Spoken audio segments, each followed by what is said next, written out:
ಗ್ರಾಮೀಣ ಉದ್ಯೋಗ ಖಾತ್ರಿ ನರೇಗಾ ಕಾಯ್ದೆಯನ್ನ ಕೇಂದ್ರ ಬಿಜೆಪಿ ಸರ್ಕಾರ ಬದಲಿಸಿರುವುದನ್ನು ಖಂಡಿಸಿ ಹಾಗೂ ಕಾಯ್ದೆಯ ಮರುಜಾರಿಗೆ ಆಗ್ರಹಿಸಿ ಮರ್ದಾಳ ಪೇಟೆಯಿಂದ ಕಡಬ ಮಿನಿ ವಿಧಾನಸೌಧದವರೆಗೆ ಮಹಾತ್ಮ ಗಾಂಧಿ ಮನರೇಗಾ ಬಚಾವ್ ಸಂಗ್ರಾಮ ಪಾದಯಾತ್ರೆ ಕಡಬ ಬ್ಲಾಕ್ ಕಾಂಗ್ರೆಸ್ ಅಧ್ಯಕ್ಷರಾಗಿರುವ ಅಭಿಲಾಷ್ ಪಿಕೆ ಇವರ ಸಾರಥ್ಯದಲ್ಲಿ ಬೃಹತ್ ಪಾದಯಾತ್ರೆ.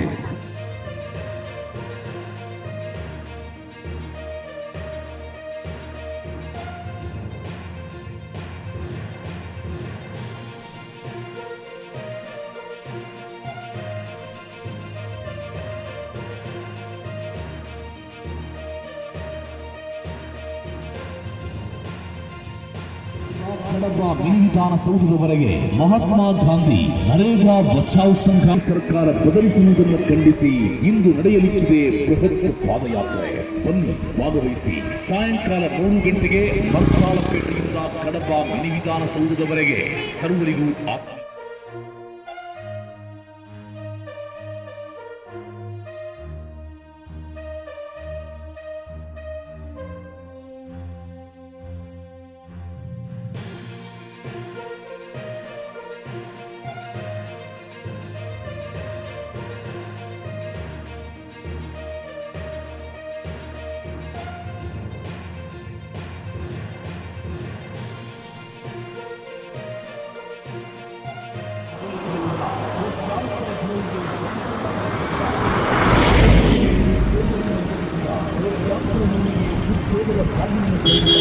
ನರೇಗಾ ಕಾಯ್ದೆಯನ್ನ ಕೇಂದ್ರ ಬಿಜೆಪಿ ಸರ್ಕಾರ ಬದಲಿಸುವುದನ್ನು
ಮಹಾತ್ಮ ಗಾಂಧಿಯನ್ನೇ ಮರೆತ ಮೋದಿ ಸರ್ಕಾರಕ್ಕೆ ಈ ದೇಶಕ್ಕೆ ಸ್ವಾತಂತ್ರ್ಯ ನೀಡಿದ ಮಹಾತ್ಮ ಗಾಂಧಿಯನ್ನು ಕೈಬಿಟ್ಟ ಮೋದಿ ಸರ್ಕಾರಕ್ಕೆ ಮಹಾತ್ಮ ಗಾಂಧಿಗೆ ಅವಮಾನ ಮಾಡಿದ ಮೋದಿ ಸರ್ಕಾರಕ್ಕೆ ರಾಷ್ಟ್ರಪಿತರನ್ನೇ ಕೈಬಿಟ್ಟ ಮೋದಿ ಸರ್ಕಾರಕ್ಕೆ ರಾಷ್ಟ್ರಪಿತರನ್ನು ಕೈಬಿಟ್ಟ ಮೋದಿ ಸರ್ಕಾರಕ್ಕೆ बोलो भारत माता की जय, बोलो भारत माता की जय, मोदी की निकेश ಅವರಿಗೆ सोनिया गांधी की महात्मा गांधी की मनोज तिवारी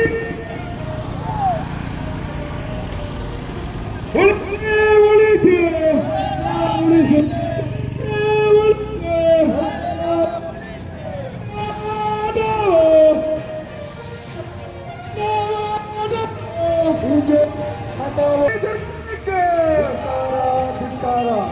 ಯೋಜನೆಯನ್ನು ಕೈ ಬಿಡುವಂತಹ ಭ್ರಷ್ಟ ಮೋದಿ ಸರ್ಕಾರಕ್ಕೆ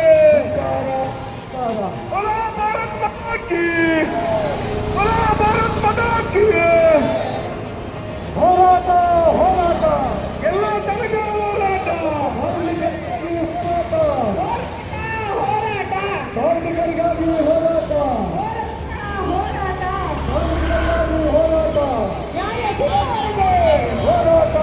ಈ ಒಂದು ಪಾದಯಾತ್ರೆ ಈಗ ತಾನೇ ನಾವು ಕಡಬ ಮಿನಿ ವಿಧಾನಸೌಧದ ಈ ಒಂದು ಸ್ಥಳಕ್ಕೆ ಬಂದು ತಲುಪಿರುತ್ತೇವೆ. ಈ ಒಂದು ಪಾದಯಾತ್ರೆಯಲ್ಲಿ ಭಾಗವಹಿಸಿದಂತಹ ಎಲ್ಲ ಗಾಂಧಿ ಪ್ರೇಮಿಗಳಿಗೆ ಮತ್ತು ಕಾಂಗ್ರೆಸ್ ಎಲ್ಲ ಕಾರ್ಯಕರ್ತರಿಗೆ ಆತ್ಮೀಯವಾದ ಧನ್ಯವಾದವನ್ನು ಸಮರ್ಪಿಸುತ್ತಿದ್ದೇನೆ. ಅದೇ ರೀತಿ ಈ ಒಂದು ಈಗಾಗಲೇ ನಾವು ಸಮಾಧಾನವಾಗಿತ್ತು. ಮಹಾತ್ಮ ಗಾಂಧೀಜಿಯವರು ಹಳ್ಳಿಗಳು ಅಭಿವೃದ್ಧಿಯಾದರೆ ಮಾತ್ರ ಈ ದೇಶ ಅಭಿವೃದ್ಧಿಯಾಗುತ್ತದೆ ಎನ್ನುವಂತಹ ದೂರದೃಷ್ಟಿಯನ್ನಿಟ್ಟುಕೊಂಡು ಸಮಾಜದ ಕಟ್ಟಕಡೆಯ ವ್ಯಕ್ತಿಯು ಅಭಿವೃದ್ಧಿಯಾದರೆ ಈ ದೇಶ ರಾಮರಾಜ್ಯವಾಗುತ್ತದೆ ಎಂಬ ಕನಸನ್ನು ಕಂಡಿದ್ದರು. ಈ ನಿಟ್ಟಿನಿಂದ ನಮ್ಮ UPA ಸರ್ಕಾರ ಈ ಮಹತ್ವಾಕಾಂಕ್ಷಿ ಯೋಜನೆಯನ್ನ ಜಾರಿಗೆ ತಂದಿತ್ತು. ಈ ಯೋಜನೆಗೆ ರಾಷ್ಟ್ರಪಿತ ಮಹಾತ್ಮ ಗಾಂಧೀಜಿಯವರ ಹೆಸರನ್ನು ಇಟ್ಟು ರಾಷ್ಟ್ರಪಿತ ಮಹಾತ್ಮ ಗಾಂಧೀಜಿಯವರಿಗೆ ಗೌರವವನ್ನು ಸಲ್ಲಿಸಿತ್ತು. ಈ ಯೋಜನೆ ಬಡವರ ಪಾಲಿನ ವರದಾನ ಕೂಡ ಆಗಿತ್ತು. ಆದರೆ ಈಗಿನ ಮೋದಿ ಸರ್ಕಾರ ಈ ಯೋಜನೆಯನ್ನು ಮಹಾತ್ಮ ಗಾಂಧೀಜಿಯವರ ಹೆಸರನ್ನು ತೆಗೆದು ಈ ಯೋಜನೆ ಹೆಸರನ್ನು ನಾಮಕರಣಗೊಳಿಸಿ VB ಗ್ರಾಮ್ಜಿ ಎಂದು ಮಾಡಿದೆ.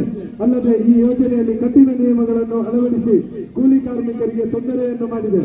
ಮಹಾತ್ಮ ಗಾಂಧಿ ಗ್ರಾಮೀಣ ಉದ್ಯೋಗ ಖಾತರಿ ಯೋಜನೆ ಹೆಸರನ್ನು ಮರುನಾಮಕರಣಗೊಳಿಸಿ ಈ ಯೋಜನೆಯಲ್ಲಿ ಅಳವಡಿಸಿದ ಕಠಿಣ ನಿಯಮಗಳನ್ನು ರದ್ದುಗೊಳಿಸಿ ಈ ಯೋಜನೆ ಹಿಂದಿನಂತೆಯೇ ಮುಂದುವರಿಯಬೇಕೆಂದು ನಮ್ಮ ಅಪೇಕ್ಷೆ. ತಾವು ಸೂಕ್ತ ನಿರ್ದೇಶನವನ್ನು ಕೇಂದ್ರ ಸರ್ಕಾರಕ್ಕೆ ನೀಡಿ ಸರಿಪಡಿಸಬೇಕೆಂದು ತಮ್ಮಲ್ಲಿ ವಿನಂತಿಸಿಕೊಳ್ತಾ ಇದ್ದೇವೆ.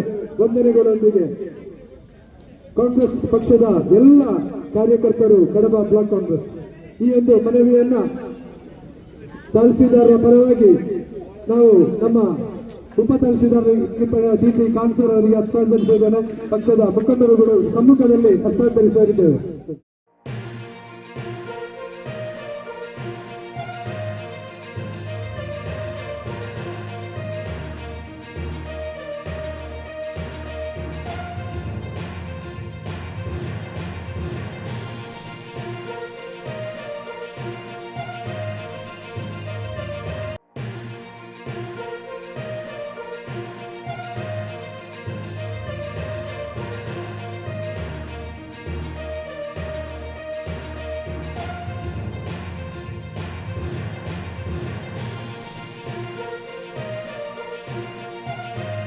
ದಕ್ಷಿಣ ಕನ್ನಡ ಜಿಲ್ಲಾ ಪಂಚಾಯತ್ ರಾಜ್ ಸಂಘಟನೆಯ ಅಧ್ಯಕ್ಷರು, ಕಡಬ ಪಟ್ಟಣ ಪಂಚಾಯತ್ ಚುನಾವಣೆಯ ಉಸ್ತುವಾರಿ ಕೂಡ ಆಗಿದ್ದ ಅನುಷ್ಠಾನ ಸಮಿತಿ ಅಧ್ಯಕ್ಷರು ಆಗಿರ್ತಕ್ಕಂಥ ಮಾಜಿ ಬ್ಲಾಕ್ ಕಾಂಗ್ರೆಸ್ ಅಧ್ಯಕ್ಷರು ಆಗಿರ್ತಕ್ಕಂಥ ಸುಧೀರ್ ಕುಮಾರ್ ಉದ್ಯೋಗ ಖಾತರಿ ಮಹಾತ್ಮ ಗಾಂಧಿ ಉದ್ಯೋಗ ಖಾತರಿ ಯೋಜನೆಯ ಮರುನಾಮಕರಣಗೊಳಿಸಿದ್ದು ನಮಗೆಲ್ಲ ತಿಳಿದಿರುವ ಹಾಗೆ ಈಗಾಗಲೇ ದೇಶದಲ್ಲಿ ಕಾಂಗ್ರೆಸ್ ಪಕ್ಷ ಆಡಳಿತದಲ್ಲಿದ್ದ ಸಂದರ್ಭದಲ್ಲಿ ಜನಸಾಮಾನ್ಯರಿಗೆ ಮಾಡಿದಂತಹ ಎಲ್ಲ ಯೋಜನೆಗಳನ್ನು ಸರ್ಕಾರಿ ಸಂಸ್ಥೆಗಳನ್ನು ಮಾರಾಟ ಮಾಡ್ತಾ ಬಂದು ಇವತ್ತು ಖಾಸಗಿ ವ್ಯಕ್ತಿಗಳು ಅಂಬಾನಿ ಅದಾನಿಯವರ ಕೈಗಳಿಗೆ ನೀಡಿದೆ.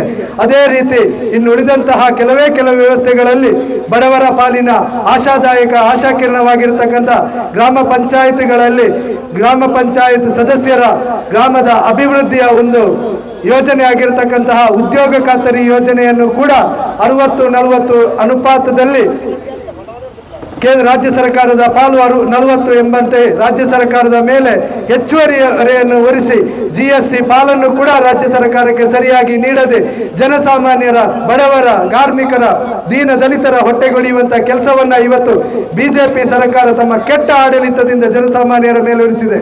ಆದ್ದರಿಂದ ಇದನ್ನು ವಿರೋಧಿಸಿಕೊಂಡು ನಾವೆಲ್ಲ ವಿರೋಧಿಸಬೇಕು. ಯಾಕಂದ್ರೆ ಈಗಾಗಲೇ ನಮಗೆಲ್ಲ ತಿಳಿದಿರುವ ಹಾಗೆ ಗ್ರಾಮ ಪಂಚಾಯತಿನಲ್ಲಿ ಅನುದಾನಗಳು ಕಡಿಮೆ ಇದ್ದ ಸಂದರ್ಭದಲ್ಲಿ ಉದ್ಯೋಗ ಖಾತರಿ ಯೋಜನೆಯಲ್ಲಿ ಆ ಉದ್ಯೋಗ ಖಾತರಿ ಯೋಜನೆಯ 100ಕ್ಕೆ 100% ಏನು ಕೂಲಿ ವೆಚ್ಚ ಇದೆ ಅದನ್ನು ಕೇಂದ್ರ ಸರ್ಕಾರ ನೀಡಬೇಕಿತ್ತು. ಆದರೆ ಆ ಯೋಜನೆಯನ್ನು 40-60 ಅನುಪಾತದಲ್ಲಿ ರಾಜ್ಯ ಸರ್ಕಾರದ ಮೇಲೆ 40% ಹೊರೆಯನ್ನು ಹೊರಿಸಿದಂತಹ ದುರಾಡಳಿತದ ಈ ಬಿಜೆಪಿ ಸರ್ಕಾರ, ಮೋದಿಯ ದುರಾಡಳಿತದ ಈ ಬಿಜೆಪಿ ಸರ್ಕಾರಕ್ಕೆ ನಾವು ಧಿಕ್ಕಾರವನ್ನು ಕೂಗಲೇಬೇಕು. ಈ ಒಂದು ಪಾದಯಾತ್ರೆ ಸಂದರ್ಭ ದಯವಿಟ್ಟು ಎಲ್ಲರೂ ಕೂತ್ಕೊಳ್ಬೇಕು, ದಯವಿಟ್ಟು ಕೂತ್ಕೊಳ್ಳಿ, ಆಸನದ ವ್ಯವಸ್ಥೆ ಇದೆ. ಈ ಒಂದು ಪಾದಯಾತ್ರೆಯನ್ನ ಕಡಬದಲ್ಲಿ ಇವತ್ತು ನಾವು ಹಮ್ಮಿಕೊಂಡಿದ್ದೇವೆ.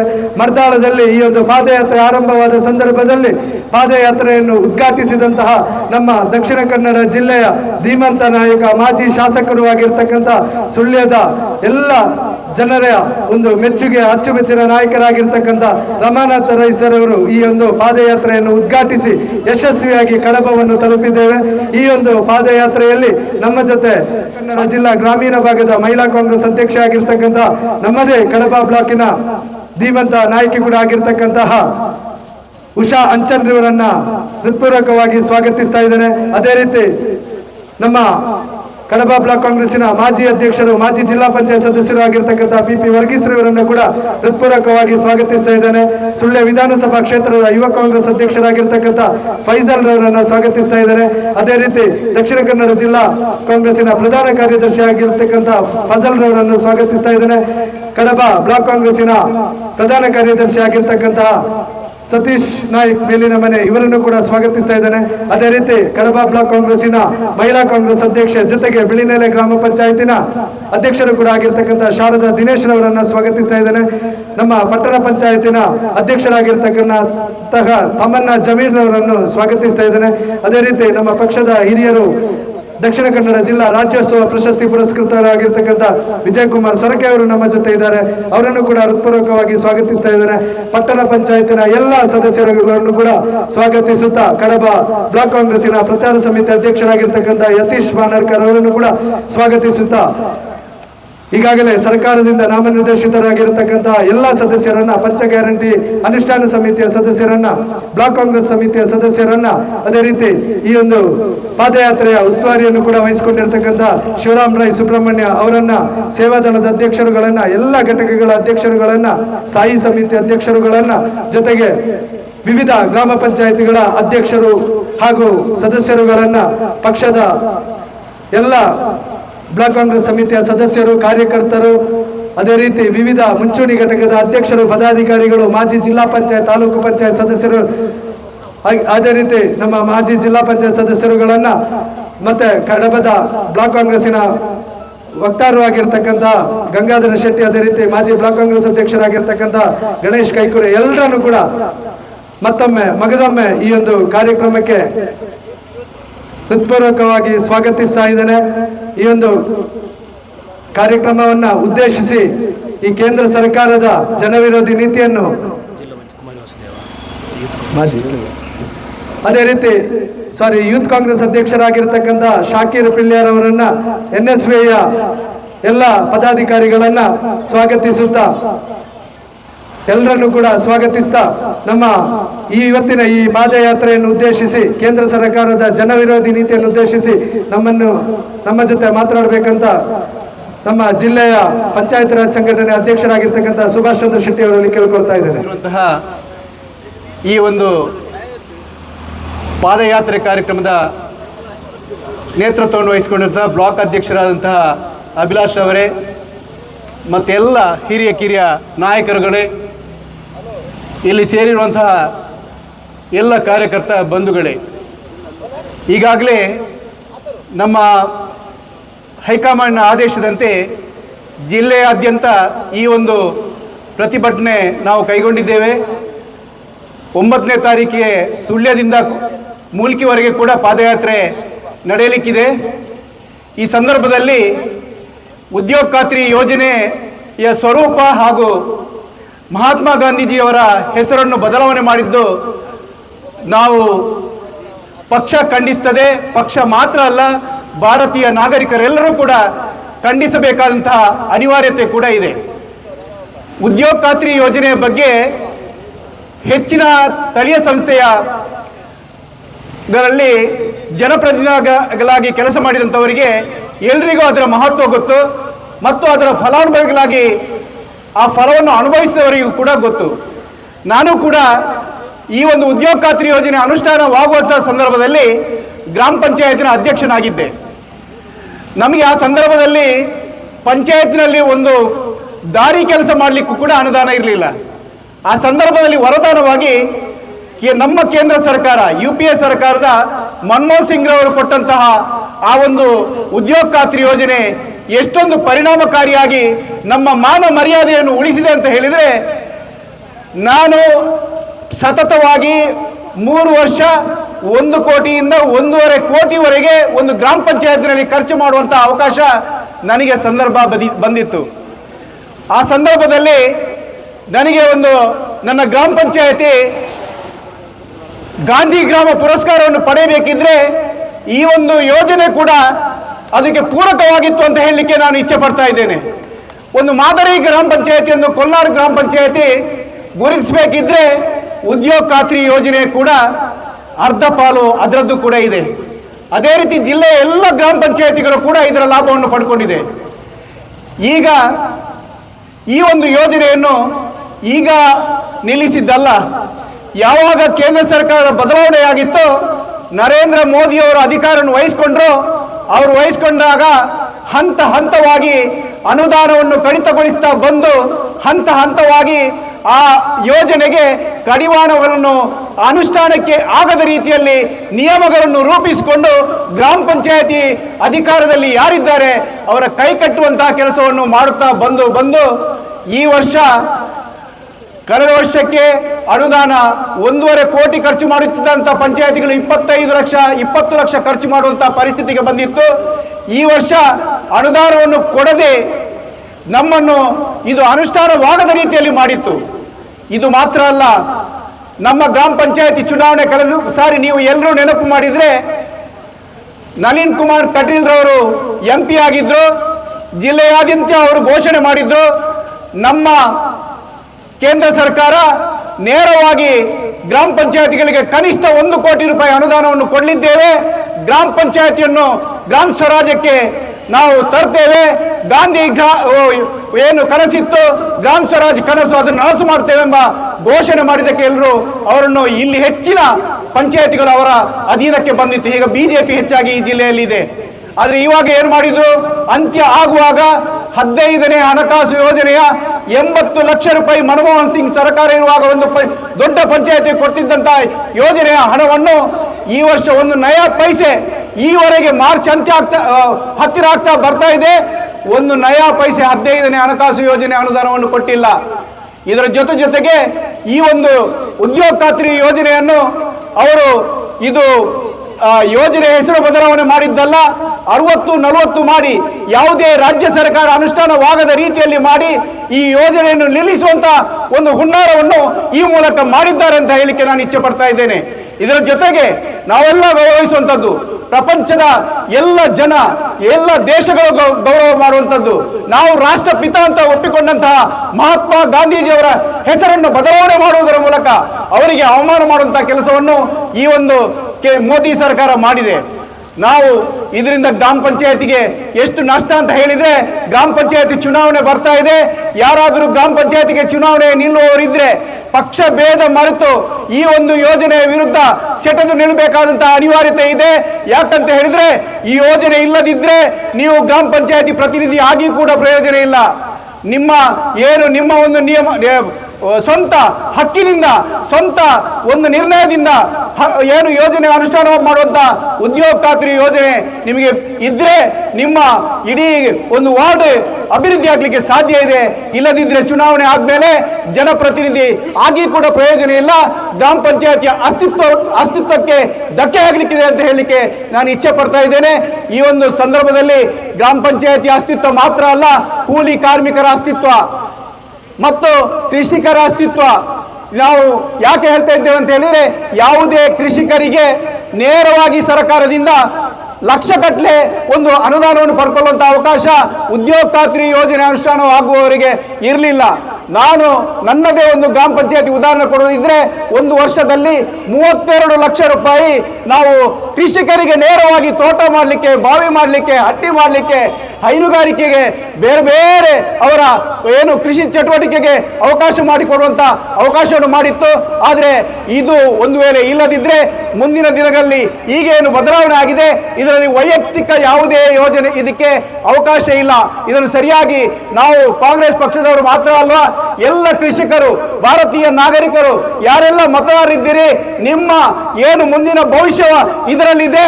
ಆದ್ರಿಂದ ಕಾಂಗ್ರೆಸ್ ಪಕ್ಷದ ಏನು ಪ್ರತಿಭಟನೆ ಇದೆ, ನಮ್ಮೊಂದಿಗೆ ನೀವೆಲ್ಲ ಕೈ ಜೋಡಿಸಬೇಕು. ಪಕ್ಷದ ವಿಚಾರ ಅಲ್ಲ ಇದು, ನಾವು ರಾಷ್ಟ್ರದ ಹಿತ. ಆದ್ರಿಂದಾಗಿ ನೀವೆಲ್ಲ ಕೈ ಜೋಡಿಸಿ ಈ ಒಂದು ಉದ್ಯೋಗ ಖಾತ್ರಿ ಯೋಜನೆಯ ಪ್ರತಿಭಟನೆಯಲ್ಲಿ ಸಹಕಾರಿಗಳಾಗಬೇಕು. ಎಲ್ಲಿವರೆಗೆ ಹೋರಾಟ ಆಗ್ಬೇಕಂತ ಹೇಳಿದ್ರೆ, ಮೋದಿ ಸರ್ಕಾರ ಎಚ್ಚೆತ್ತುಕೊಂಡು ಮತ್ತೆ NREGಯನ್ನು ಮರುಸ್ಥಾಪನೆ ಮಾಡಬೇಕು. ನಮ್ಮ ಹೋರಾಟ ಯಶಸ್ವಿ ಆಗಬೇಕು. ಖಂಡಿತ ನಾವೆಲ್ಲರೂ ಒಗ್ಗಟ್ಟಾದರೆ ಖಂಡಿತ ಅವರಿಗೆ ಬುದ್ಧಿ ಬರ್ತದೆ ಅಂತ ಹೇಳ್ತಾ ನಾನು ಹೆಚ್ಚೇನು ಮಾತಾಡಲಿಕ್ಕೆ ಹೋಗದೆ ಇನ್ನೂ ಕೂಡ ನಾಯಕರು ಮಾತಾಡಲಿಕ್ಕೆ ಇದ್ದಾರೆ. ನೀವು ಈ ಒಂದು ಯಶಸ್ವಿ ಕಾರ್ಯಕ್ರಮ ಪಂಚಾಯತ್ ರಾಜ್ ಸಂಘಟನೆ, ನಮ್ಮ ಸಂಘಟನೆಯನ್ನು ಕೂಡ ಜೊತೆಗೂಡಿಸಿಕೊಂಡು ನೀವು ಎಲ್ಲರೂ ಸೇರಿ ಈ ಒಂದು ಪಾದಯಾತ್ರೆಯನ್ನು ಯಶಸ್ವಿ ಮಾಡಿದ್ದೀರಿ. ಇಲ್ಲಿ 5 ಕಿಲೋಮೀಟರ್ ಮೂಲಕ ನಡೆಯುವ ಮೂಲಕ ಈ ಒಂದು ಪಾದಯಾತ್ರೆಗೆ ಬ್ಲಾಕ್ ಕಾಂಗ್ರೆಸ್ನೊಂದಿಗೆ, ಪಂಚಾಯತ್ ರಾಜ್ ಸಂಘಟನೆಯೊಂದಿಗೆ, ಜಿಲ್ಲಾ ಕಾಂಗ್ರೆಸ್ನೊಂದಿಗೆ ಕೈ ಜೋಡಿಸಿದಿರಿ. ನಿಮಗೆ ಅಭಿನಂದನೆಯನ್ನು ಸಲ್ಲಿಸ್ತಾ ಮುಂದೆ ನಾನು ಪಂಚಾಯತ್ ರಾಜ್ ಸಂಘಟನೆಯಿಂದ ಎಲ್ಲ ಗ್ರಾಮ ಪಂಚಾಯತ್ ಸದಸ್ಯರಿಗೆ ನಾವು ಫೋನ್ ಮೂಲಕ ಸುಳ್ಯಕ್ಕೆ ಆಮಂತ್ರಣವನ್ನು ಕೊಟ್ಟಿದ್ದೇವೆ. ಆಯಾ ತಾಲೂಕಿನಲ್ಲಿ ಎಲ್ಲ ಗ್ರಾಮ ಪಂಚಾಯತ್ನ ಸದಸ್ಯರು ಕಡ್ಡಾಯವಾಗಿ ಭಾಗವಹಿಸಬೇಕೆಂದು, ಅದೇ ರೀತಿ ಕಡಬದವರು ಕೂಡ ನಾಳಿನ ಕಾರ್ಯಕ್ರಮದಲ್ಲಿ ಪುತ್ತೂರು ತಾಲೂಕಿಗೆ ಸೇರ್ಪಡೆಗೊಳ್ಳುವುದರ, ಸುಳ್ಯ ತಾಲೂಕಿಗೆ ಬೆಳಿಗ್ಗೆ ಸೇರುವುದರ ಮೂಲಕ ನೀವು ಆ ಒಂದು ಪಾದಯಾತ್ರೆಯಲ್ಲಿ ಕೂಡ ಭಾಗವಹಿಸಬೇಕು. ಪಂಚಾಯತ್ ರಾಜ್ ಸಂಘಟನೆಯಲ್ಲಿ ಪ್ರತಿನಿಧಿಗಳಾಗಿ ಇದ್ದವರು ನಮ್ಮ ಅಸ್ತಿತ್ವದ ಪ್ರಶ್ನೆ ಇದು ಪಕ್ಷ ವಿಚಾರ ಅಲ್ಲ, ನಮ್ಮ ವೈಯಕ್ತಿಕ ವಿಚಾರ ಎಂದು ಭಾವಿಸಿಕೊಂಡು ಇದರಲ್ಲಿ ಭಾಗವಹಿಸಬೇಕೆಂದು ವಿನಂತಿ ಮಾಡುತ್ತಾ ನಿಮಗೆಲ್ಲರಿಗೂ ಮಗದೊಮ್ಮೆ ವಂದಿಸ್ತಾ ನನ್ನನ್ನು ಮಾತ್ರ ಮುಗಿಸ್ತಾ ಇದ್ದೇನೆ. ಕಡಬ ಬ್ಲಾಕ್ ಕಾಂಗ್ರೆಸ್ ಮತ್ತು ಪಂಚಾಯತ್ ರಾಜ್ ಸಂಘಟನೆ ಕಡಬ ಇವರ ಸಂಯುಕ್ತ ಆಶ್ರಯದಲ್ಲಿ ಬಹಳಷ್ಟು ಮಹತ್ವವಾದಂಥ ಒಂದು ಕಾರ್ಯಕ್ರಮ ನಡೆಯಿತು. ಈ ಕಾರ್ಯಕ್ರಮದ ನಾಯಕತ್ವ ವಹಿಸಿಕೊಂಡಂಥ ಕಡಬ ಬ್ಲಾಕ್ ಕಾಂಗ್ರೆಸ್ಸಿನ ಅಧ್ಯಕ್ಷರು, ಅದೇ ರೀತಿ ಇತರ ಎಲ್ಲ ನಮ್ಮ ಪಕ್ಷದ ಮುಖಂಡರುಗಳೇ, ಕಾರ್ಯಕ್ರಮದಲ್ಲಿ ಭಾಗವಹಿಸುತ್ತಿರುವಂಥ ಎಲ್ಲ ನನ್ನ ಪ್ರೀತಿಯ ಸಹೋದರ ಸಹೋದರಿಯರು, UPA ಸರ್ಕಾರ ಅಧಿಕಾರದಲ್ಲಿರುವಂಥ ಸಂದರ್ಭದಲ್ಲಿ ಡಾಕ್ಟರ್ ಮನಮೋಹನ್ ಸಿಂಗ್ ಅವರು ದೇಶದ ಪ್ರಧಾನಮಂತ್ರಿ ಆಗಿದ್ದರು. ಆ ಸಂದರ್ಭದಲ್ಲಿ UPA ಅಧ್ಯಕ್ಷರಾಗಿ ಶ್ರೀಮತಿ ಸೋನಿಯಾ ಗಾಂಧಿ ಅವರು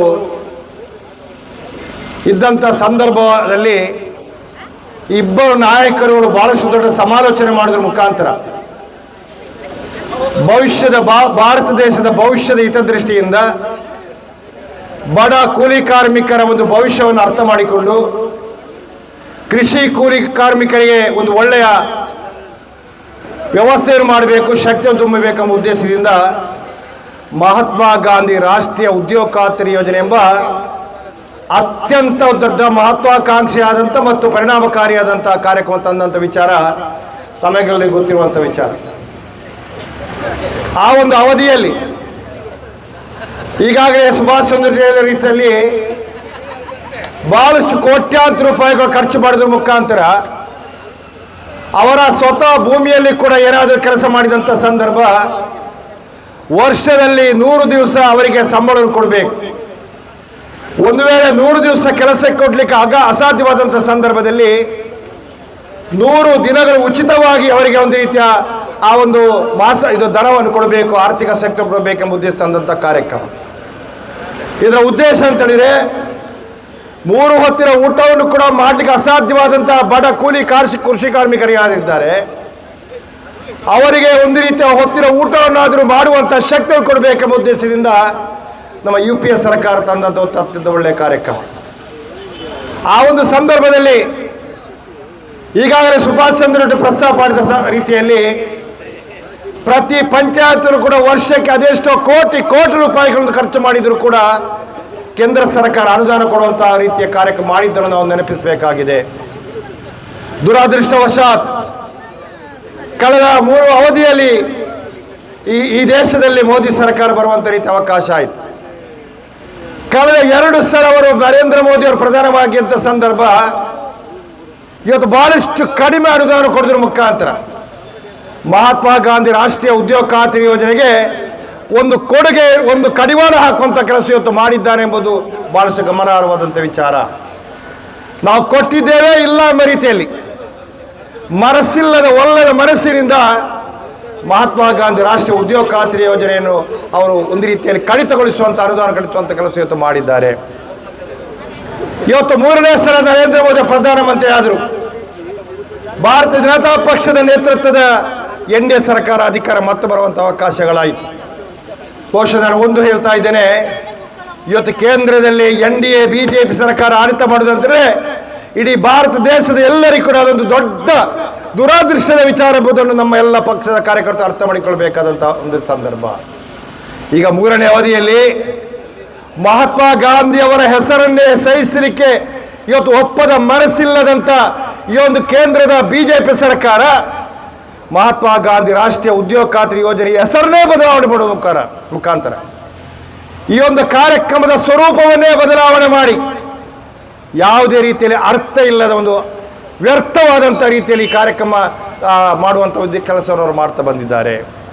ಇದರ ಉದ್ದೇಶ ಮಹಾತ್ಮ ಗಾಂಧಿಯವರ ಹೆಸರನ್ನು ಒಪ್ಪಿಕೊಳ್ಳಿಕ್ಕೆ ತಯಾರಿಲ್ಲ.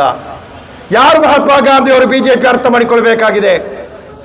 ನಮ್ಮ ದೇಶ ಪರಾವಲಂಬಿಯಾಗಿ ಬ್ರಿಟಿಷರು ಆಡಳಿತ ಮಾಡುವಂಥ ಸಂದರ್ಭದಲ್ಲಿ ನಾವು ಸ್ವತಂತ್ರರಾಗಬೇಕು, ನಾವು ಸ್ವಾಭಿಮಾನದ ಬದುಕಬೇಕು, ನಾವು ಸ್ವಾವಲಂಬಿಗಳಾಗಬೇಕೆಂಬ ಉದ್ದೇಶದಿಂದ ರಾಷ್ಟ್ರಪಿತ ಮಹಾತ್ಮ ಗಾಂಧೀಜಿಯವರು ಸತ್ಯ ಅಹಿಂಸೆ ಮೂಲಕ ಈ ದೇಶಕ್ಕೆ ಸ್ವಾತಂತ್ರ್ಯ ತಂದುಕೊಟ್ಟಂಥ ನಾಯಕತ್ವವನ್ನು ಗಳಿಸುವಂಥ ರಾಷ್ಟ್ರಪಿತ ಮಹಾತ್ಮ ಗಾಂಧೀಜಿಯವರು ಇಡೀ ದೇಶ ಮಾತ್ರ ಇಡೀ ರಾಷ್ಟ್ರ ಇಡೀ ಪ್ರಪಂಚ ಮೆಚ್ಚಿದಂಥ ವ್ಯಕ್ತಿತ್ವ.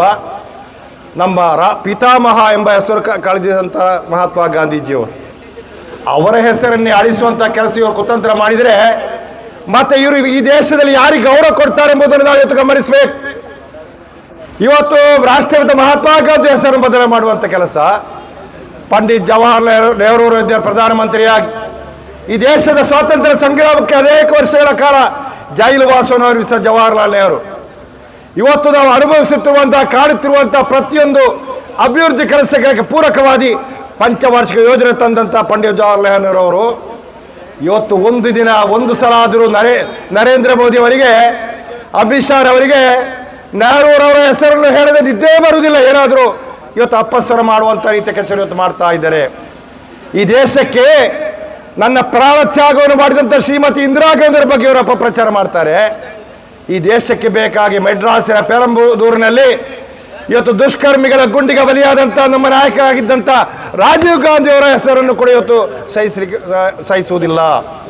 ಇಂಥ ಒಂದು ರೀತಿಯ ಅವಮಾನವನ್ನು ಮಾಡುವಂಥ BJP ಪಕ್ಷ ಇವತ್ತು ಮಹಾತ್ಮ ಗಾಂಧಿಯವರು ಒಪ್ಪುವುದಿಲ್ಲ, ಇಂದಿರಾ ಗಾಂಧಿಯವರು ಒಪ್ಪುವುದಿಲ್ಲ, ನೆಹರೂರು ಒಪ್ಪುವುದಿಲ್ಲ, ಕಾಂಗ್ರೆಸ್ ಪಕ್ಷವನ್ನೇ ಒಪ್ಪಲಿಕ್ಕೆ ತಯಾರಿಲ್ಲದಿದ್ದರೂ ಕೂಡ ಬಹುಶಃ ಈ ದೇಶದಲ್ಲಿ ನಾವು ಕಾಣುತ್ತಿರುವಂಥ ಎಲ್ಲ ಕಾರ್ಯಕ್ರಮಗಳನ್ನು ಅಭಿವೃದ್ಧಿ ಕಳೆದುಕೊಂಡಂಥ ಕಾಂಗ್ರೆಸ್ ಪಕ್ಷ ಎಂಬುದನ್ನು ನಮ್ಮ ಜನತೆ ಯಾವತ್ತೂ ಕೂಡ ಮರೀಲಿಕ್ಕೆ ಸಾಧ್ಯ ಆಗುವುದಿಲ್ಲ ಎಂಬುದರ ಸಂದರ್ಭದಲ್ಲಿ ಹೇಳಲಿಕ್ಕೆ ಇಚ್ಛೆಪಡ್ತಾ ಇದ್ದೇನೆ. ಇವತ್ತು ಎಲ್ಲಿವರೆಗೆ ಅಂತೇಳಿ ನಾವಿವತ್ತು ಆಲೋಚನೆ ಮಾಡಬೇಕು. ರಾಷ್ಟ್ರಪಿತ ಮಹಾತ್ಮ ಗಾಂಧಿ ಅವರನ್ನು RSSನ ಸಂಘ ಪರಿವಾರದ ನಾಥುರಾಮ್ ಗೋಡ್ಸೆ ಅವರು ಹತ್ಯೆ ಮಾಡಿದಂತ ನಾವು ಇವತ್ತು ನೆನಪು ಮಾಡಬೇಕಾಗಿದೆ. ಆವತ್ತು ರಾಷ್ಟ್ರಪಿತ ಮಹಾತ್ಮ ಗಾಂಧಿಯವರನ್ನು ದೈಹಿಕವಾಗಿ ಹತ್ಯೆ ಮಾಡಿದಂಥ ಇದೇ BJP ಅವರು ಇವತ್ತು ಅವರ ಮಾನಸಿಕವಾಗಿ ಅವರನ್ನು ಒಪ್ಪದಂತೆ ಇವರು ಅವರ ಕಾರ್ಯಕ್ರಮಗಳನ್ನು ಕೂಡ ಅವರ ಹೆಸರನ್ನು ಕೂಡ ಈ ದೇಶದಲ್ಲಿ ಮಾಯ ಆಗುವಂಥ ಪ್ರಯತ್ನ ಮಾಡ್ತಾರೆ ಅಂತ ಹೇಳಿದ್ರೆ ಈ BJPಯವರಿಗೆ ಬುದ್ಧಿ ಕಲಿಸದಿದ್ದರೆ ನಾವು ಮತ್ತೆ ಯಾರಿಗೆ ಬುದ್ಧಿ ಕಲಿಸಬೇಕೆಂಬ ರೀತಿಯಲ್ಲಿ ನಾನು ನಿಮ್ಮಲ್ಲಿ ಪ್ರಶ್ನೆ ಮಾಡಲಿಕ್ಕೆ ಇಚ್ಛೆ ಪಡ್ತಾ ಇದ್ದೇನೆ. ಇವತ್ತು ನಮಗೆ ಕಾಂಗ್ರೆಸ್ ಪಕ್ಷದವರಿಗೆ ಇವತ್ತು ಸಂತೋಷ ಆಗಬೇಕು. ಯಾಕಂತೇಳಿದರೆ ನಾವು ರಾಷ್ಟ್ರಪಿತ ಮಹಾತ್ಮ ಗಾಂಧಿಯವರ ಅಭಿಮಾನಿಗಳು, ನಾವು ರಾಷ್ಟ್ರಪಿತ ಮಹಾತ್ಮ ಗಾಂಧಿಯ ಶಿಷ್ಯಂದಿರು. ಈ ದೇಶದಲ್ಲಿ ಮಹಾತ್ಮ ಗಾಂಧಿಯವರು ಕೂಡ ಕಾಂಗ್ರೆಸ್ ಪಕ್ಷದ ಅಧ್ಯಕ್ಷರಾಗಿ ಕೆಲಸ ಮಾಡಿದಂಥ ಮಹಾತ್ಮ ಗಾಂಧಿಯವರು. ನಾವು ಅವರ ಅನುಯಾಯಿಗಳು ಎಂಬುದಕ್ಕೆ ನಾವು ಇವತ್ತು ಬಹಳಷ್ಟು ಅಭಿಮಾನಕ್ಕೆ ಪಡ್ಕೊಳ್ಬೇಕು. ಆದರೆ ಈ ದರಿದ್ರ BJPಯವರಿದ್ದಾರಲ್ಲ, ಅವರು ನಾಥುರಾಮ ಗೋಡ್ಸೆ ಅವರ ಅಭಿಮಾನಿಗಳು, ಶಿಷ್ಯಂದಿರು ಎಂಬುದನ್ನು ಕೂಡ ನಾವು ಇವತ್ತು ಜನತೆಯಲ್ಲಿ ನಾವು ತಿಳಿಸುವಂಥ ಕೆಲಸ ಇವತ್ತು ಮಾಡಬೇಕಾಗಿದೆ. ನಾಥುರಾಮ್ ಗೋಡ್ಸೆ ಅವರ ಶಿಷ್ಯಂದಿರಿಂದ ಇದಕ್ಕಿಂತ ಹೆಚ್ಚಿನ ನಿರೀಕ್ಷೆ ನಾವು ಮಾಡಲಿಕ್ಕೆ ಖಂಡಿತವಾಗಿ ಸಾಧ್ಯ ಆಗುವುದಿಲ್ಲ ಎಂಬುದನ್ನು ಕೂಡ ನನ್ನ ಭಾರತ ದೇಶದ ಪ್ರತಿಯೊಬ್ಬ ಪ್ರಜೆಗಳು ಕೂಡ ಅರ್ಥ ಮಾಡಿಕೊಳ್ಬೇಕಾದಂಥ ವಿಚಾರ. ನಾನು ಒಂದು ಮಾತು ಹೇಳ್ತಾ ಇದ್ದೇನೆ, ಇವತ್ತು ರಾಷ್ಟ್ರಪಿತ ಮಹಾತ್ಮ ಗಾಂಧಿಯವರು ಈ ದೇಶಕ್ಕೆ ಸ್ವಾತಂತ್ರ್ಯ ಕೊಡುವಂಥ ಕೆಲಸ ಇವತ್ತು ಮಾಡದೇ ಇದ್ದರೆ ನಾನು ಚಾಯ್ವಾಲ ನಾನು ಪ್ರಧಾನಮಂತ್ರಿ ಆಗಿದ್ದೇನೆ ಚಾಯ್ವಾಲ ಅಂತ ಹೇಳುವಂಥ ನರೇಂದ್ರ ಮೋದಿ ಅವರು ಈ ದೇಶದ ಪ್ರಧಾನಮಂತ್ರಿ ಆಗಲಿಕ್ಕೆ ಸಾಧ್ಯ ಇತ್ತು ಎಂಬುದನ್ನು ನನ್ನ ಮತದಾರ ಬಂಧು ಅರ್ಥ ಮಾಡಿಕೊಳ್ಬೇಕಾಗಿದೆ. ಇದು ನರೇಂದ್ರ ಮೋದಿ ಅವರು 10-12 ವರ್ಷಗಳಿಂದ ಈ ದೇಶದ ಪ್ರಧಾನಮಂತ್ರಿ ಆಗಿದ್ದೆ, ಅದಕ್ಕೆ ರಾಷ್ಟ್ರಪಿತ ಮಹಾತ್ಮ ಗಾಂಧೀಜಿಯವರ ಈ ದೇಶಕ್ಕೆ ಸ್ವಾತಂತ್ರ್ಯ ತಂದು ಕೊಟ್ಟಂಥ ಹಿನ್ನೆಲೆಯಲ್ಲಿ ಪ್ರಧಾನಮಂತ್ರಿ ಆಗಿದ್ದಾರೆ ಎಂಬುದನ್ನು ಕೂಡ ಈ ಒಂದು BJP ಅರ್ಥ ಮಾಡಿಕೊಳ್ಬೇಕಾಗಿದೆ. ಇವತ್ತು ಅದೆಷ್ಟೋ ವರ್ಷಗಳ ಕಾಲ ಗುಜರಾತಿನಲ್ಲಿ ಕ್ರಿಮಿನಲ್ ಕೇಸಲ್ಲಿ ಜೈಲುವಾಸ ಅನುಭವಿಸಿದಂಥ ಒಬ್ಬ ಕ್ರಿಮಿನಲ್ ಆರೋಪಿ ಇವತ್ತು ದೇಶದ ಗೃಹ ಮಂತ್ರಿಗಳಾಗಿದ್ದಾರೆ. ಅದಕ್ಕೆ ಕೂಡ ರಾಷ್ಟ್ರಪಿತ ಮಹಾತ್ಮ ಗಾಂಧೀಜಿಯವರು ಈ ದೇಶಕ್ಕೆ ಸ್ವಾತಂತ್ರ್ಯ ತಂದುಕೊಟ್ಟಂಥ ಹಿನ್ನೆಲೆಯಲ್ಲಿ ಅವರು ಇವತ್ತು ಗೃಹ ಮಂತ್ರಿ ಆಗುವಂಥ ಅವಕಾಶಗಳಾಗಿದೆ ಎಂಬುದನ್ನು ಕೂಡ ಈ BJPಯ ನಾಯಕರುಗಳು ಕಾರ್ಯಕರ್ತರು ಇವತ್ತು ಮರೆತು ಹೋಗುವಂಥ ಕೆಲಸ ಮಾಡಿದ್ದಾರಲ್ಲ ಎಂಬುದನ್ನು ನಾವು ಕೂಡ ಗಮನಿಸಬೇಕಾದಂಥ ವಿಚಾರ ಮಾತನ್ನು ಈ ಸಂದರ್ಭದಲ್ಲಿ ಹೇಳಿಕೆ ಇಚ್ಛೆಪಡ್ತಾ ಇದ್ದೇನೆ. ಇವತ್ತು ಅಖಿಲ ಭಾರತ ಅಧ್ಯಕ್ಷರಾದಂಥ ಮಲ್ಲಿಕಾರ್ಜುನ್ ಖರ್ಗೆ ಅವರು, ವಿರೋಧ ಪಕ್ಷ ನಾಯಕರಾದಂಥ ರಾಹುಲ್ ಗಾಂಧಿ ಅವರು ಬಹಳ ಸುತ್ತಟ್ಟ ಒಂದು ತೀರ್ಮಾನ ಮಾಡುವುದರ ಮುಖಾಂತರ ಇಡೀ ಭಾರತ ದೇಶದಾದ್ಯಂತ ನಮ್ಮ ಕಾಂಗ್ರೆಸ್ ಪಕ್ಷ ಇದಕ್ಕೆ ಪ್ರತಿಭಟನೆ ಮಾಡಬೇಕು. ಈ ಒಂದು ನರೇಗಾ ಯೋಜನೆ ಮತ್ತೆ ಮರುಸ್ಥಾಪನೆ ಮಾಡುವಂಥ ರೀತಿಯಲ್ಲಿ ನಾವೆಲ್ಲ ರೀತಿಯ ತ್ಯಾಗಗಳನ್ನು ಕೂಡ ಮಾಡಬೇಕಾದಂಥ ಅನಿವಾರ್ಯತೆಯನ್ನು ಇವತ್ತು ನಮಗೆ ನಮ್ಮ ನಾಯಕರು ಮನವರಿಕೆ ಮಾಡಿಕೊಟ್ಟಿದ್ದಾರೆ. ಇವತ್ತು KPC ಅಧ್ಯಕ್ಷರಾದ DK ಶಿವಕುಮಾರ್ ಅವರು, ನಮ್ಮ ಗೌರವಾನ್ವಿತ ಮುಖ್ಯಮಂತ್ರಿಗಳಾದ ಸಿದ್ದರಾಮಯ್ಯವರು ಕೂಡ ಕರ್ನಾಟಕ ರಾಜ್ಯದಲ್ಲಿ ಕೂಡ ಇದಕ್ಕೆ ಪ್ರಬಲವಾದಂಥ ಪ್ರತಿರೋಧವನ್ನು ಮಾಡಬೇಕೆಂಬ ರೀತಿಯ ನಿರ್ಧಾರ ಮಾಡಿದಂಥ ಹಿನ್ನೆಲೆಯಲ್ಲಿ ಬಹುಶಃ ನರೇಗಾ ಯೋಜನೆಯ ಬಗ್ಗೆ ಚರ್ಚೆ ಮಾಡುವಂಥ ಉದ್ದೇಶದಿಂದ ಇವತ್ತು ಕೆಲವು ದಿವಸಗಳ ಕಾಲ ಇವತ್ತು ವಿಧಾನ ಪರಿಷತ್ ವಿಧಾನಸಭೆ ಜಂಟಿ ಅಧಿವೇಶನ ಕರೆಯುವಂಥ ಕೆಲಸವನ್ನು ಮಾಡಿದ್ದಾರೆ. ವಿಧಾನಸಭೆಯಲ್ಲಿ ಚರ್ಚೆ ಆಗುವುದರ ಮುಖಾಂತರ ಇದರ ವಿರುದ್ಧ ನಿರ್ಣಯವನ್ನು ಮಾಡಿ ಇವತ್ತು ಕೇಂದ್ರ ಸರ್ಕಾರದ ಇವತ್ತು ರಾಷ್ಟ್ರಪತಿಗಳು ಕಳಿಸುವಂಥ ಕೆಲಸ ನಮ್ಮ ರಾಜ್ಯ ಸರ್ಕಾರ ಮಾಡಿದೆ ಎಂಬ ರೀತಿಯ ವಿಚಾರವನ್ನು ನಾವು ಅರ್ಥ ಮಾಡಿಕೊಳ್ಳಬೇಕಾಗಿದೆ. ಇವತ್ತು ಒಂದು ಜಂಟಿ ಅಧಿವೇಶನದಲ್ಲಿ ಯಾರು ಇವತ್ತು ಸರ್ಕಾರ ಮಾಡಿದಂಥ ಭಾಷೆಗಳು ಓದಬೇಕಾದಂಥ ರಾಜ್ಯಪಾಲರು ಕೂಡ ಇವತ್ತು BJP ಏಜೆಂಟರಾಗಿ ಆ ಒಂದು ಭಾಷೆಯನ್ನು ಕೂಡ ಓದಲಿಕ್ಕೆ ನಿರಾಕರಣೆ ಮಾಡಿದಂಥ ಸಂವಿಧಾನ ವಿರೋಧಿಯಾದಂಥ BJP ಇವತ್ತು ಕರ್ನಾಟಕ ಇವತ್ತು ರಾಜ್ಯದಲ್ಲಿ ದೇಶದಲ್ಲಿ ಇರುವುದು ನಮಗೆ ಬಹಳಷ್ಟು ನಾಚಿಕೆ ಎಂಬುದನ್ನು ಕೂಡ ಈ ಸಂದರ್ಭದಲ್ಲಿ ನಾವು ಆಲೋಚನೆ ಮಾಡಬೇಕಾದ ಅಗತ್ಯ ಇದೆ. ಆದ್ದರಿಂದ ನಾವೆಲ್ಲರೂ ಕೂಡ ಈ ಒಂದು ನರೇಗಾ ಯೋಜನೆ, ಮಹಾತ್ಮ ಗಾಂಧಿ ರಾಷ್ಟ್ರೀಯ ಉದ್ಯೋಗ ಖಾತ್ರಿ ಯೋಜನೆ ಮತ್ತೆ ಈ ದೇಶದಲ್ಲಿ ಬರುವಂಥ ಸಂದರ್ಭದವರೆಗೂ ನಾವು ಹೋರಾಟ ಮಾಡಬೇಕಾದ ಅನಿವಾರ್ಯತೆ ಇದೆ. ಎಲ್ಲಿವರೆಗೆ ಅಂತೇಳಿದರೆ ಕಳೆದ ಕೆಲವು ವರ್ಷಗಳಲ್ಲಿ ನಿಮಗೆಲ್ಲ ಗೊತ್ತಿರಬಹುದು, ನಮ್ಮ ಉತ್ತರ ಭಾರತದ ರೈತರಿಗೆ ಯಾವುದೇ ಒಂದು ಕಾನೂನಿನ ತೊಂದರೆ ಆದಂಥ ಸಂದರ್ಭದಲ್ಲಿ ಆ ಒಂದು ಅವರ ಹೋರಾಟ ಇವತ್ತು ಯಶಸ್ವಿಯಾಗಿ ಮತ್ತೆ ಅವರಿಗೆ ಬರುವಂಥ ನ್ಯಾಯ ಸಿಗುವವರೆಗೆ ಎಲ್ಲ ರೀತಿಯ ಹೋರಾಟವನ್ನು ಮಾಡಿದಂಥ ಪರಿಸ್ಥಿತಿಯಲ್ಲಿ ಮತ್ತೆ ಅವರಿಗೆ ನ್ಯಾಯ ಸಿಗುವಂಥ ಕೆಲಸ ಮಾಡುವಂಥ ಅವಕಾಶಗಳು ಆಗಿದೆ. ಅದೇ ರೀತಿಯಲ್ಲಿ ಇವತ್ತು ಮಹಾತ್ಮ ಗಾಂಧಿ ರಾಷ್ಟ್ರೀಯ ಉದ್ಯೋಗ ಖಾತ್ರಿ ಯೋಜನೆ ಯಥಾವತ್ತಾಗಿ ಮತ್ತೆ ಭಾರತ ದೇಶದಲ್ಲಿ ಮರಳಿ ಬರುವಂಥ ರೀತಿಯಲ್ಲಿ ಯಾವುದೇ ತ್ಯಾಗಕ್ಕೆ ನಾವು ಇವತ್ತು ತಯಾರಾಗಬೇಕಾದ ಅಗತ್ಯ ಇದೆ ಮಾತನ್ನು ಕೂಡ ಈ ಸಂದರ್ಭದಲ್ಲಿ ನಾನು ಹೇಳಿಕೆ ಇಚ್ಛೆಪಡ್ತಾ ಇದ್ದೇನೆ. ಇವತ್ತು ಕೊನೆಯದಾಗಿ ಒಂದು ಮಾತು, ಮೊನ್ನೆ ಪಾರ್ಲಿಮೆಂಟ್ ನಡೆಯುವಂಥ ಸಂದರ್ಭದಲ್ಲಿ ಆಲೋಚನೆ ಮಾಡಬೇಕು. ಇವತ್ತು ಪಾರ್ಲಿಮೆಂಟಲ್ಲಿ ಬೇರೆ ಬೇರೆ ವಿಚಾರಣೆ ಬಹಳಷ್ಟು ಗದ್ದಲ ಆಯಿತು, ನರೇಗಾ ವಿಚಾರದಲ್ಲಿ ಗದ್ದಲ ಆಯಿತು, ಬೇರೆ ಬೇರೆ ವಿಷಯಗಳ ಚರ್ಚಾ ಗದ್ದಲವಾಯಿತು. ಕಳೆದ 2-3 ದಿವಸಗಳಿಂದ ನಿಮಗೆ ಗೊತ್ತಿರಬಹುದು, ಇವತ್ತು ಕಾಂಗ್ರೆಸ್ಸಿನವರು ಅಥವಾ ಇಂಡಿಯಾ ಒಕ್ಕೂಟದ ಪಾರ್ಲಿಮೆಂಟ್ ಸದಸ್ಯರು ಮಾತಾಡುವಂಥ ಸಂದರ್ಭದಲ್ಲಿ ಏನಾಯಿತು, ಇವತ್ತು ವಿಪಕ್ಷದ ಸದಸ್ಯರು ಮಾತಾಡುವಾಗ ಅದಕ್ಕೆ ಹೆದರಿ ಒಂದು ದಿವಸ ನರೇಂದ್ರ ಮೋದಿ ಪಾರ್ಲಿಮೆಂಟ್ಗೆ ಕಾಲಿಡುವಂಥ ಕೆಲಸ ಮಾಡಿದಂಥ ನಾಚಿಕೆಟ್ಟ ಪ್ರಧಾನಮಂತ್ರಿ ಅದು ನರೇಂದ್ರ ಮೋದಿ ಅವರು ಎಂಬುದನ್ನು ಅರ್ಥ ಮಾಡಿಕೊಳ್ಬೇಕಾಗಿದೆ. ಇವತ್ತು ಸ್ಪೀಕರ್ ಹೇಳ್ತಾರೆ ಗಲಾಟೆ ಆಗ್ತದೆ ಅಂತೇಳಿ ನೀವು ಬರಬೇಡಿ ಅಂತ ನಾನು ಹೇಳಿದ್ದೇನೆ. ನಾಚಿಕೆ ಆಗಬೇಕು ಇವರಿಗೆ. ವಿರೋಧ ಪಕ್ಷವನ್ನು ಎದುರಿಸುವಂಥ ಶಕ್ತಿ ಇವರಿಗಿಲ್ಲ. ವಿರೋಧ ಪಕ್ಷದ ಒಂದು ರೀತಿಯ ವಿಚಾರಗಳು ಅರ್ಥ ಮಾಡಿಕೊಳ್ಳುವಂಥ ಮನಸ್ಸು ಇವರಿಗಿಲ್ಲ. ಇಂಥ ಒಂದು ಹೇಡಿತನವನ್ನು ಪ್ರದರ್ಶನ ಮಾಡುವಂತಹ ಕೇಂದ್ರ ಸರ್ಕಾರ, ಇಂಥ ಒಂದು ವಿರೋಧ ಪಕ್ಷಕ್ಕೆ ಹೆದರಿ ಪಲಾಯನ ಮಾಡುವಂಥ ಪಲಾಯನವಾದಿಗಳು ಈ ದೇಶವನ್ನು ಆಳ್ತ ಮಾಡಲಿಕ್ಕೆ ಇವರಿಗೆ ನೈತಿಕ ಇದೆಯಾ ಎಂಬುದನ್ನು ಕೂಡ ಈ ಸಂದರ್ಭದಲ್ಲಿ ನಾವು ಪ್ರಶ್ನೆ ಮಾಡಲಿಕ್ಕೆ ಇಚ್ಛೆ ಪಡ್ತಾ ಇದ್ದೇನೆ. ಏನೇ ಇರಲಿ, ನಾನು ಕರ್ನಾಟಕ ರಾಜ್ಯದ ಮುಖ್ಯಮಂತ್ರಿಗಳು ಸನ್ಮಾನ್ಯ ಸಿದ್ದರಾಮಯ್ಯ ಅಭಿನಂದನೆ ಕೊಡ್ತಾ ಇದ್ದಾರೆ. ಉಪಮುಖ್ಯಮಂತ್ರಿ DK ಶಿವಕುಮಾರ್ ಅಭಿನಂದಿಸ್ತಾ ಇದ್ದಾರೆ. ಯಾಕೆಂತ ಹೇಳಿದ್ರೆ ಇವತ್ತೊಂದು ದೊಡ್ಡ ನಿರ್ಧಾರವನ್ನು ಮಾಡಿದೆ. ನಿಮಗೆಲ್ಲ ಗೊತ್ತಿರ್ಬೋದು ಯಾವ ನಿರ್ಧಾರ ಅಂತ ಹೇಳಿದ್ರೆ, ಬರುವ ಬಜೆಟ್ ಅಧಿವೇಶನದಲ್ಲಿ ನಾವು ಇಡೀ ಕರ್ನಾಟಕ ರಾಜ್ಯ ಎಲ್ಲ ಪಂಚಾಯತ್ಗಳ ನಾಮಫಲಕದಲ್ಲಿ ಮಹಾತ್ಮ ಗಾಂಧಿಯವರ ಹೆಸರನ್ನು ಇವತ್ತು ಹಾಕುವುದರ ಮುಖಾಂತರ ಈ ದೇಶ ಇರುವವರೆಗೆ, ಪ್ರಪಂಚ ಇರುವವರೆಗೆ ಇವತ್ತು ಮಹಾತ್ಮ ಗಾಂಧಿ ನೆನಪಿಸುವಂಥ ರೀತಿಯಲ್ಲಿ ನಾವು ಮಾಡುತ್ತೇವೆ ಎಂಬ ಮಾತನ್ನು ನಮ್ಮ ನಾಯಕರು ಹೇಳಿದಾಗ ಇದಕ್ಕಿಂತ ದೊಡ್ಡ ಸಮಾಧಾನ, ಇದಕ್ಕಿಂತ ದೊಡ್ಡ ಸಂತೋಷ ವಿಚಾರ ಯಾವುದು? ಬಹುಶಃ ಬಜೆಟ್ ಅಧಿವೇಶನದ ನಂತರ ಎಲ್ಲ ಗ್ರಾಮ ಪಂಚಾಯತ್ಗಳ ಆ ಒಂದು ನಾಮಫಲಕದ ಹಿಂದೆ ಇವತ್ತು ಮಹಾತ್ಮ ಗಾಂಧಿಯವರ ಹೆಸರು ರಾರಾಜಿಸುವಂತ ಒಂದು ಸಂದರ್ಭವನ್ನು ನೋಡಿ ಸಂತೋಷ ಪಡಬೇಕಾದಂಥ ನಮ್ಮ ಪಕ್ಷದ ಕಾರ್ಯಕರ್ತರು ಇವತ್ತು ನಾವು ತಯಾರಾಗಿದ್ದೇವೆ. ಆದ್ದರಿಂದ ಅವರಿಗೆ ಮತ್ತೊಮ್ಮೆ ನನ್ನ ಅಭಿನಂದನೆ ಸಲ್ಲಿಸುತ್ತಾ ಒಂದು ಮಾತು ಹೇಳಿ ನಾನು ಕೊನೆಯದಾಗಿ ನಿಲ್ಲಿಸ್ತಾ ಇದ್ದೇನೆ. ಸುಭಾಷ್ ಚಂದ್ರ ಶೆಟ್ಟಿ ಹೇಳಿದರು, ಸುಭಾಷ್ ಚಂದ್ರ ಶೆಟ್ಟಿ ಅಧ್ಯಕ್ಷರಾಗಿದ್ದರು ಕೊಲ್ನಾಡು. ನನ್ನ ಅನುಭವನ ಹೇಳ್ತಾ ಇದ್ದೇನೆ. ನಾನು ಜಿಲ್ಲಾ ಪಂಚಾಯತ್ನ ಸದಸ್ಯನಾಗಿದ್ದೆ.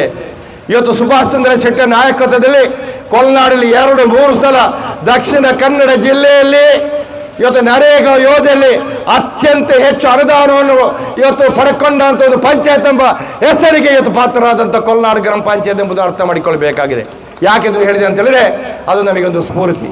ನಮ್ಮಲ್ಲಿ ಕೊಲ್ನಾಡದು ಸುರಿಬೈಲು ಶಾಲೆ ಇದೆ. ಅಲ್ಲಿ SM ಅಬೂಬಕರ್ ದಿವಂಗತ ಅವರು ಇವತ್ತು ನಮ್ಮೊಟ್ಟಿಗಿಲ್ಲ.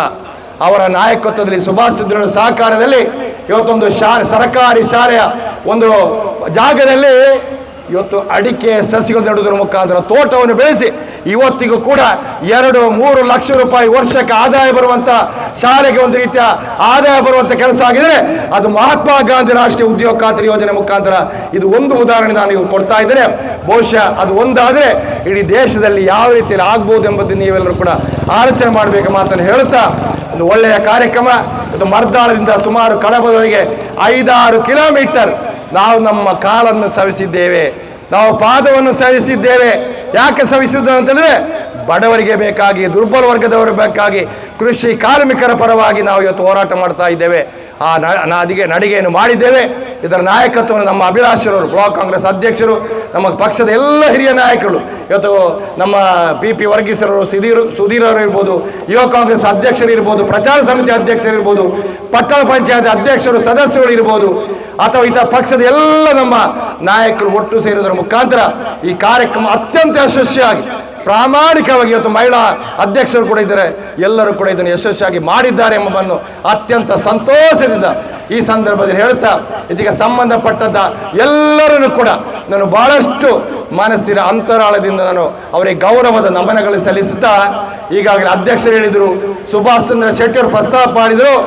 ಇವತ್ತು ನಾಡ್ದು 9ನೇ ತಾರೀಕಿನಿಂದ 12ನೇ ತಾರೀಕಿನವರೆಗೆ ಇವತ್ತು ಸುಳ್ಯದಿಂದ ಮುಲ್ಕಿಯವರೆಗೆ ಬಹಳಷ್ಟು ದೊಡ್ಡ ಪಾದಯಾತ್ರೆ ನಡೀಲಿಕ್ಕಿದೆ. ಬಹುಶಃ ಆ ಪಾದಯಾತ್ರೆ ಇವತ್ತು ಯಶಸ್ವಿ ಆಗಬೇಕಾದ್ರೆ ಪಕ್ಷದ ಕಾರ್ಯಕರ್ತರು ನಾಯಕರಲ್ಲಿ ಭಾಗವಹಿಸಬೇಕು. ನಮಗೆಲ್ಲರಿಗೂ ಪಕ್ಷದ ನಿರ್ಣಯ ಇದೆ. ಪಕ್ಷದ ಬೂತ್ ಅಧ್ಯಕ್ಷರಿಂದ ಹಿಡಿದು, ವಲಯ ಕಾಂಗ್ರೆಸ್ಸಿಂದ ಹಿಡಿದು, ಬ್ಲಾಕ್ ಕಾಂಗ್ರೆಸ್ ಅಧ್ಯಕ್ಷರಿಂದ ಹಿಡಿದು, ಇವತ್ತು ಜಿಲ್ಲಾ ಪದಾಧಿಕಾರಿಗಳಿಂದ ಹಿಡಿದು KPCC ಪದಾಧಿಕಾರಿಗೆ ಇರ್ಬೋದು, ಎಲ್ಲ ಜನಪ್ರತಿನಿಧಿಗಳಿಗೆ ಇವತ್ತು ಋಣ ಇದೆ ಪಕ್ಷದ್ದು. ನನಗೆ ಈ ಪಕ್ಷ ಒಂದು ಅವಕಾಶವನ್ನು ಮಾಡಿಕೊಟ್ಟಿದೆ. ಆ ಪಕ್ಷದ ಋಣವನ್ನು ತೀರಿಸುವಂಥ ಆ ಕೆಲಸವನ್ನು ನಾವು ಇವತ್ತು ನಾಡ್ದು ಮಾಡಬೇಕಾದ್ರೆ ಆ ಪಾದಯಾತ್ರೆಯಲ್ಲಿ ಎಲ್ಲರೂ ಕೂಡ ಸಕ್ರಿಯವಾಗಿ ಭಾಗವಹಿಸಬೇಕು. 4 ದಿವಸಗಳು ಕೂಡ ಭಾಗವಹಿಸಿದರೆ ಅದು ನಮ್ಮ ಪಕ್ಷಕ್ಕೆ ಕೊಡುಗೆ. ಈಗಾಗಲೇ PP ವರ್ಗೀಸರವರು, ಸುಧೀರ್ ಅವರು, ನಮ್ಮ ಅಭಿಲಾಷರು ಹೇಳ್ತಾ ಇದ್ರು, ನಾವು 4 ದಿವಸವನ್ನು ಕೂಡ ನಡೆಯುತ್ತೇವೆ ಎಂಬ ಮಾತನ್ನು ಅವ್ರು ಹೇಳ್ತಾ ಇದ್ರು.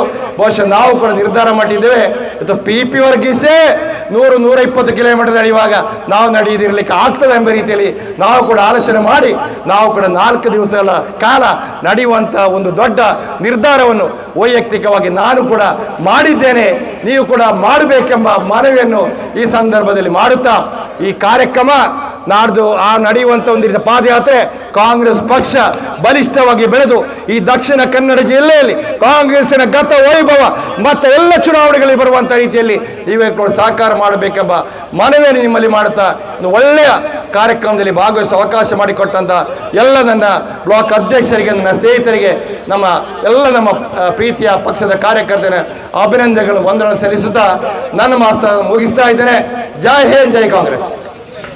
ನಡೆದಂತಹ ಈ ಒಂದು ಪಾದಯಾತ್ರೆಯ ಈ ಒಂದು ಕಾರ್ಯಕ್ರಮಕ್ಕೆ ಉದ್ಘಾಟನೆಯ ಮುಖಾಂತರ ಈ ಒಂದು ಪಾದಯಾತ್ರೆಯನ್ನು ಉದ್ಘಾಟಿಸಿದಂತಹ ಸನ್ಮಾನ್ಯ ಶ್ರೀ ರಮಣಾಕರ್ ಇವರಿಗೆ ಈ ಒಂದು ಪಾದಯಾತ್ರೆಯ ಪರವಾಗಿ ಹೃದಯದ ಧನ್ಯವಾದವನ್ನು ಸಮರ್ಪಿಸ್ತಾ ಇದ್ದೇವೆ. ಅದೇ ರೀತಿ ಈ ಒಂದು ಕಾರ್ಯಕ್ರಮಕ್ಕೆ ಆಗಮಿಸಿ ನಮ್ಮೊಂದಿಗೆ ಪಾದಯಾತ್ರೆಯಲ್ಲಿ ಭಾಗವಹಿಸಿ ನಮ್ಮೊಂದಿಗೆ ಹೆಜ್ಜೆ ಹಾಕಿದಂಥ ಪಂಚಾಯತ್ ರಾಜ್ ಸಮಿತಿಯ ಜಿಲ್ಲಾ ಅಧ್ಯಕ್ಷರಾದ ಸುಭಾಷ್ ಶೆಟ್ಟಿ ಗುಲಾಲ್ರವರು ಕೂಡ ಧನ್ಯವಾದವನ್ನು ಸಮರ್ಪಿಸ್ತಾ ಇದ್ದೇವೆ. ಅದೇ ರೀತಿ ಕೆಪಿಸಿಸಿ ಕಾರ್ಯದರ್ಶಿಯಾದಂತಹ MS ಮೊಹಮ್ಮದ್ ಸಾರ್ ಅವರಿಗೂ ಕೂಡ ತುಂಬ ಹೃದಯದ ಧನ್ಯವಾದವನ್ನು ಬಯಸ್ತಾ ಇದ್ದೇವೆ. ಅದೇ ರೀತಿ ಜಿಲ್ಲಾ ಪಂಚಾಯತ್ ಮಾಜಿ ಸದಸ್ಯರಾದ PB ಯೋಗೀಶ್ ಸರ್ ಅವರಿಗೂ ಕೂಡ ತುಂಬ ಹೃದಯದ ಧನ್ಯವಾದವನ್ನು ಬಯಸ್ತಾ ಇದ್ದೇವೆ. ಅದೇ ರೀತಿ ಸುಳ್ಳು ವಿಧಾನಸಭಾ ಕ್ಷೇತ್ರದ ಅಭ್ಯರ್ಥಿಯಾಗಿದ್ದ ಕೃಷ್ಣ ಬನ್ನಿ ಸರ್ ಅವರಿಗೂ ಕೂಡ ತುಂಬ ಹೃದಯದ ಧನ್ಯವಾದವನ್ನು ಸಮರ್ಪಿಸ್ತಾ ಇದ್ದೇವೆ. ದಕ್ಷಿಣ ಕನ್ನಡ ಜಿಲ್ಲಾ ಮಹಿಳಾ ಕಾಂಗ್ರೆಸ್